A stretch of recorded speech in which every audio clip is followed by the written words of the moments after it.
តោះសួស្តីបងប្អូនអរគ្នាស្វាគមន៍មកកាន់ការវិភាគទៅលើទីផ្សាររបស់ខ្ញុំនៅក្នុងថ្ងៃនេះថ្ងៃទី8 ខែ 7 2026អញ្ចឹង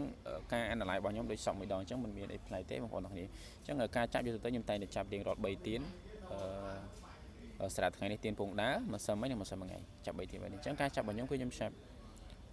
previous day high ណា previous day high មួយទៀតខ្ញុំចាប់ previous day low មានន័យថាខ្ញុំចាប់ក្នុងទៀន3ហ្នឹងមួយណា high មួយណា low គឺយើងអត់ប្រកាន់ទៀននេះទៀនណាក៏បានដែរអញ្ចឹងយើងបានប៉ុណ្ណឹងណាបានប៉ុណ្ណឹងអញ្ចឹងយើងមើលទៀតថាតើនៅក្នុងទៀន daily តំបន់ដែល high វាធ្លាប់ទៅកន្លងមកដល់តំបន់នេះអីគេអញ្ចឹងនៅក្នុងតំបន់នេះគឺយើងមើលថាវា respect វាគោរពទៅលើលក្ខខណ្ឌ opening game អញ្ចឹងចាក់ចូល opening game គឺត្រឡប់មកវិញអញ្ចឹងយើងដាក់ OG ជាអក្សរកាត់នេះអញ្ចឹងនៅក្នុង daily យើងចាប់អស់ហើយអត់មានអីវិភាគទៀតទេយើងចូលមក4ម៉ោងអញ្ចឹងការ switch មករក time frame ទៅបងប្អូននេះត្រូវ start ក្នុងការ switch time frame ណាបើអត់ start ទេបងប្អូននេះវាក់ក្នុងការ trade maintain តែតោះនៅក្នុង4ម៉ោងយើងឃើញថាលំហរបស់ទីផ្សារគឺមានការតម្លាក់ខ្លួនចុះដល់យើងមានអីគេជាអំណាចទីមួយយើងឃើញមានបង្កើតទៅលើអីគេណាជានេះយើងហៅថាជាតំបន់ liquidity line ឬក៏ mitigation ណាជា mitigation ជា MTG ហើយដោយគ្រប់គ្រងដោយកម្លាំងជាមួយនឹង liquidity line នៅខាងក្រោមនេះណាជា liquidity line ឬក៏ market sarcastic ក៏បានដែរនៅតំបន់នេះអញ្ចឹងយើងដាក់ជា market sarcastic នៅតំបន់នេះមកវែងពេកសុំទោស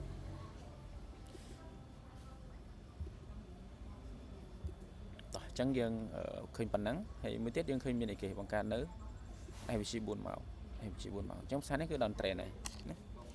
FVG 4ម៉ោងមានអីគេទៀតជា order block 4ម៉ោងនៅតំបន់នេះអញ្ចឹង order block 4ម៉ោងខ្ញុំអត់បាច់ចាប់ទេព្រោះនៅក្នុងហ្នឹងវានឹងមានបង្កើតនៅ order block 1ម៉ោងនិង30នាទីគឺជាតំបន់ដែលយើងអាច entry បានអញ្ចឹងយើងឃើញផ្សារគឺ down trend ណា down trend ជាក់លាក់មែនទែនគឺ down trend អូខេតោះអញ្ចឹងយើងដាក់មួយទៀតមក down trend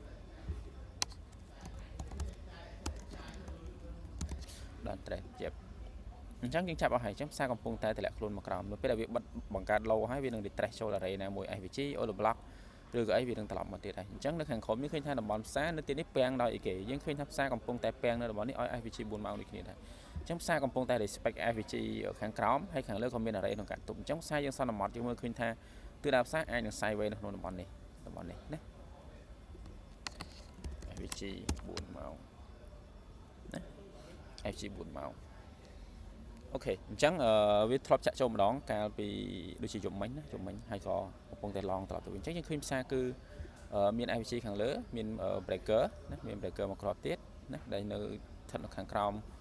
ខាងលើតំបន់ mitigation មាន breaker មក sell BK មកអញ្ចឹងកំពុងតែចាក់ជាមួយនឹង breaker ណាចាក់ចូល mitigation បុកជាមួយនឹង breaker ហើយយើងឃើញថាតំបន់នេះគឺមាន FVG 4ម៉ោងនៅទីនេះយើងចាប់អស់ហើយក្នុង time frame 4យើងមកមើល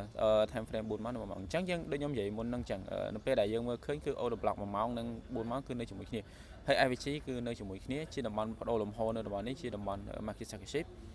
ក្នុង1ម៉ោងអញ្ចឹង strong ផ្សារនឹងចាក់ចូលក្នុង FVG រួចត្រឡប់មកវិញអញ្ចឹងនៅក្នុង1ម៉ោងយើងឃើញអត់មានអីចាប់ទេដោយសារតែ1ម៉ោងនិង4ម៉ោងគឺកំពុងតែនៅជាមួយគ្នាយើងដាក់ order block មួយមក OB អញ្ចឹងទៅដល់ការ trade យើងអាច confirm បាននៅក្នុង1ម៉ោងក៏បានដែរឬក៏ក្នុង30នាទីដើម្បីឲ្យកាន់តែ detail អញ្ចឹង30នាទីក៏នៅជាមួយគ្នាដែរបងប្អូនគ្នា OB នៅទីតាំងជាមួយគ្នាដែរប៉ុន្តែ OB strong គឺ4ម៉ោងនៅ1ម៉ោងអញ្ចឹងយើងអាចទុកវានៅតំបន់នេះជាតំបន់យើងអាច entry ទី2បានអញ្ចឹងតោះក្នុងការ trade នៅក្នុងថ្ងៃនេះខ្ញុំនឹងចូលនៅក្នុងតំបន់មាន breaker ជាមួយ FVG ងាយទេផ្សារស្អាតយើងអាចចាប់បានងាយលឿនណាខ្ញុំ entry ក្នុងនេះខ្ញុំដាក់នៅក្នុងតំបន់ SL ខ្ញុំដាក់នៅតំបន់នេះ46យើងក៏5លេខទៅយើងដាក់51ណា portfolio យើងយកប្រហែល1លើ2ឬ2កន្លះ